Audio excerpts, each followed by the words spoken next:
Hi hello welcome to our channel. నేను మీ journalist Sai. Jubilee Hills by election BRS working president KTR నాయకత్వానికి ఒక టెస్ట్ చెప్పాలి. ఎందుకంటే పార్టీ అధినేత కేసీఆర్ ప్రచారానికి దూరంగా ఉన్నారు.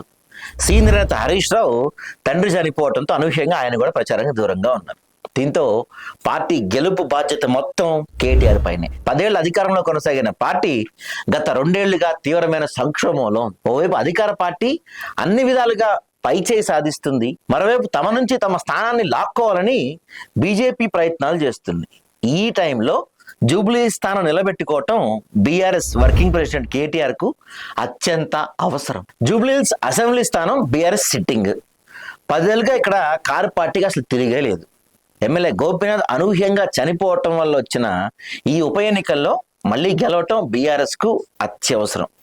ఈ స్థానంలో గెలవటం వల్ల ఆ పార్టీకి పెద్దగా వచ్చే ప్రయోజనమే లేకపోయినా రిజల్ట్ తేడా వస్తే జరిగే నష్టం మాత్రం చాలా ఎక్కువగా ఉంటుంది. అధినేత కేసీఆర్ లేరు, సీనియర్ నేత హరీష్ రావు రాలేని పరిస్థితుల్లో ఉన్నారు. దానికి కేటీఆర్ బాధ్యత వహించాల్సి ఉంది. ఎందుకంటే జూబ్లీహిల్స్ గెలిపించడం ఆయన భవిష్యత్తుకు కీలకం. పార్టీలో నెంబర్ 2గా ఉంటున్న కేటీఆర్ కొద్ది రోజుల్లోనే నెంబర్ 1 స్థానం అందుకోవాలని చూస్తున్నారు.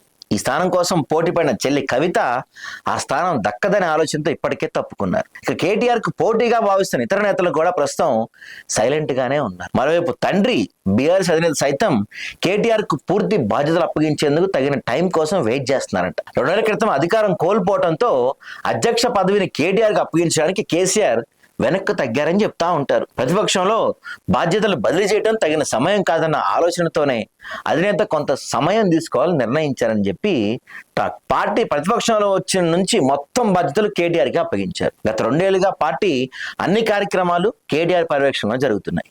కేసీఆర్ ఎక్కడా కనిపించడం లేదు. ఎర్రవెల్లి ఫామ్ హౌస్కే పరిమితమైన అధినేత అప్పుడప్పుడు పార్టీ నేతలకు దిశానిర్దేశం చేస్తున్నారు.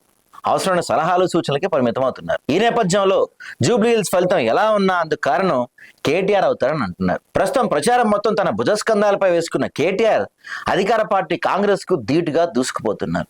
అయితే ఎట్టి పరిస్థితుల్లోనూ జూబ్లీహిల్స్ తన్నుకుపోవాలని అధికార కాంగ్రెస్ చేస్తున్న ప్రయత్నాలు రాజకీయాన్ని వేడెక్కిస్తున్నాయి. సీఎం రేవంత్ తో పాటు మంత్రులు మొత్తం కూడా జూబ్లీహిల్స్ లో క్షేత్రస్థాయిలో పర్యటించి ప్రచారం చేస్తున్నారు.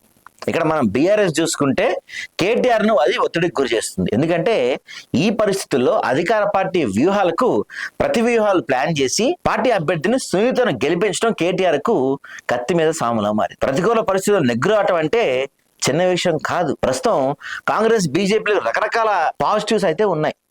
ప్రధానంగా 2 పార్టీలకు అధికారం అనే బలం అదనపు అడ్వాంటేజ్. కానీ బీఆర్ఎస్ పార్టీ అన్ని రకాలుగా ఎదురుదాల్సి వస్తుంది. ఇలాంటి సమయంలో పార్టీని గెలిపించి తన భవిష్యత్తును కేటీఆర్ ఎలా తీర్చిదిద్దుకుంటారో చూడాల్సి ఉంది.